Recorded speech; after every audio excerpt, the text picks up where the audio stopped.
Hi there guys, welcome to this video. It's a new season, September, so the local chess club. I played there on the Monday evening, afternoon, well Monday and Thursday mornings. So today, Thursday, it's the first game of the new season. So I ended at spot 12 out of 18 last year. It wasn't such a great year on a Thursday morning for me, and I got paired straight away with the number 3. But I've been gaining a little bit of strength, I believe. So let's find out what happened. Also starting with black. So I guess my opponent was probably had the better cards, but I knew I wasn't hopeless. I had some chance. And always when I'm playing a stronger player, he was like, yeah, number 3 out of the competition last year. So specifically with black, I had at the back of the mind, if at any moment a draw is possible, I'll go for it. So he placed the English opening, I believe it's called. I fumbled in the tournament in July, where someone played with the C pawn, the English, I believe it's called.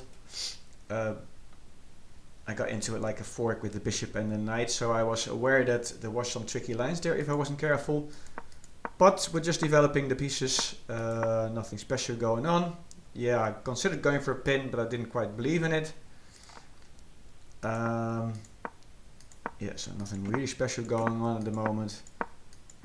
Both making some good moves, some inaccurate moves. I obviously saw that there was a bit tricky because he could bring in the knight for an pressure on the pinned knight, and there was no other way to prevent it than going back, even though Stockfish recommends kicking him away, so maybe he actually trades. So he brings it in, and this is the way to defend it. Now this is an inaccuracy, but I didn't punish him for it. I'm not even quite sure. I think it's just a positional mistake, inaccuracy, that you shouldn't bring your knights on the edge of the board. What I was obviously seeing is gonna probably trade off the bishop, but I wasn't too worried because this opens up the file. Looking at his castle king. So this is what happened, and he brings the knight back. He didn't want to trade. Now I'm looking at this pawn. But also I had some ideas that if I can bring my knight out somewhere, I have 3 attacks on this pawn. But he nicely defended, bringing the queen and the bishop into a fork. And here I make a mistake, and I didn't realize until I did it. It's a blunder. I'm not even entirely sure, so I'm gonna figure it out with you together, because I did actually see when I brought my queen here that he can bring his bishop over here, which Stockfish actually recommends. But I thought, like, I can just take his, obviously I can't take his knight. Oh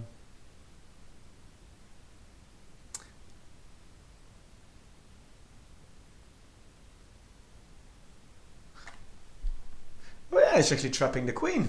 Wow. I thought I had an escape if he brought his bishop over here, but he didn't. So he wasn't that good of a player, because obviously I couldn't take his bishop, the knight, because he's defended by the queen. So that was like a huge blunder. Neither of us saw it, so not too happy about that. I did see in this position that it was a bit tricky, but now apparently it doesn't really matter too much because I can bring my queen over here. Yeah, so that was a big mistake. But then I sensed the danger of my queen having not too many squares.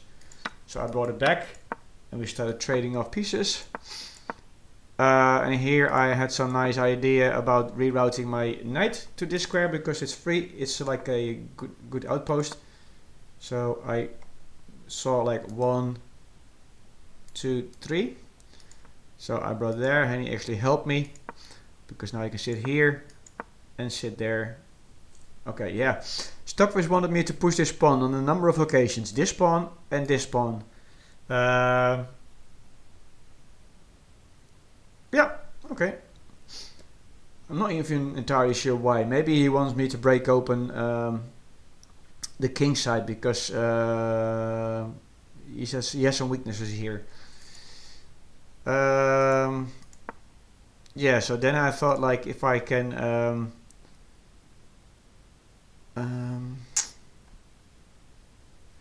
yeah, I thought like if I trade off the bishop, then I can bring my queen over here and add the like an attacker on this pawn. But he must have seen that, so he stopped it. I took anyway. It isn't the best move, but I didn't see any other thing, to be honest, because obviously this is like a very strong knight. This bishop isn't really doing anything. It cannot go here or here or here, so actually it's completely passive. So actually there's no point in taking this bishop. But I was considering to take it, and if he takes, to offer him a queen trade, and if he would accept it, I have my knight here, and then maybe double up my rooks to put pressure on this pawn. But he could have easily defended it by pushing this pawn, I suppose. So yeah, so taking this bishop was actually quite useless, because I'm actually trading off a bad bishop for a good knight, which is not good. Nevertheless, it's quite equal. Actually, the whole game is pretty much equal, unless except for the part where I blundered my queen, which my opponent didn't see, luckily. He kicks me away. Later he said, a couple of moves back, later he said like he regretted this pawn push because he wanted to trade off the queens and maybe go for a drawing endgame. So I had, okay, drawing endgame. He wants to maybe have a draw. So I had it in the back of my mind, but we're only at like move 26, so I wasn't keen on doing that straight away. But I was aware that he was thinking about that.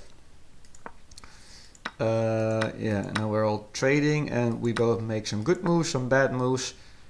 I wanted to reroute my knight to here, here and here again. And I thought like if I bring it here, I'm offering a knight trade and go maybe a little bit close to this draw. And now he offers me a trade of rooks, but I didn't want him to give his queen in, and I wanted to sit here with my knight anyway, so that's what I did. And I said like, well, you said a little while before that you wanted to maybe trade with the queens to go for a draw.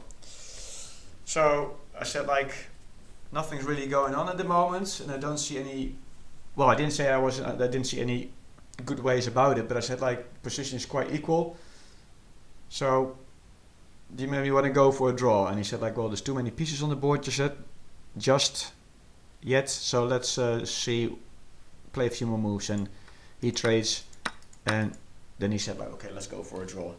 So yeah, we could have probably, and actually the position is completely drawn here. It's 0-0-0. So yeah, I mean, neither of us have a, I guess maybe his position is slightly better. It's actually 0.1 advantage for white, and that's maybe because his pawns are all connected and I have one isolated pawn. That might be just the difference, but I guess I could easily just trade it off somehow and then it'd be completely even Steven. So yeah, so apart from that knight blunder, queen blunder, which luckily neither of us, well, I didn't see, but luckily he didn't see either. We both played with 83.4% accuracy, so it was altogether a very even game, and a draw then is a good result for both of us. But he could have won if he saw that my queen was trapped. But he didn't. So yeah, a quick game. It was only like, was it 26 moves or something? Oh, 32 moves. 32 moves, but yeah, I'm very happy with this result. It's also like a very good practicing round for my tournament. There's in this coming weekend I have a tournament, 5 games, Friday evenings, Saturday and Sunday, and yeah, it's a strong field, as they say it in Dutch. It's a strong field. There's a lot of strong players in my group, ranging from no rating, quite a few actually, to a couple of 1500s, and then a couple of 1600s, and then a lot of 1800s. So no prizes to be gained there. So as always, I'm trying to get to 2.5 out of 5 games, 2.5 points out of 5 games, and maybe gain a little bit of rating. After these 2 tournaments in July, I actually got a rating over the board of 1463. It's a Dutch rating, but apparently it's pretty much even to the FIDE ELO rating. So my ELO rating is 1463 after 2 tournaments. Kind of hoping to get to 1500, but yeah, see what we can do this weekend. Maybe climb above the 1500 after this weekend. So anyway, hope you enjoyed this video and you learned something from it. And yeah, thanks for watching. Stay sharp, and I'll see you in the next video then. All right, thanks a lot, and bye bye.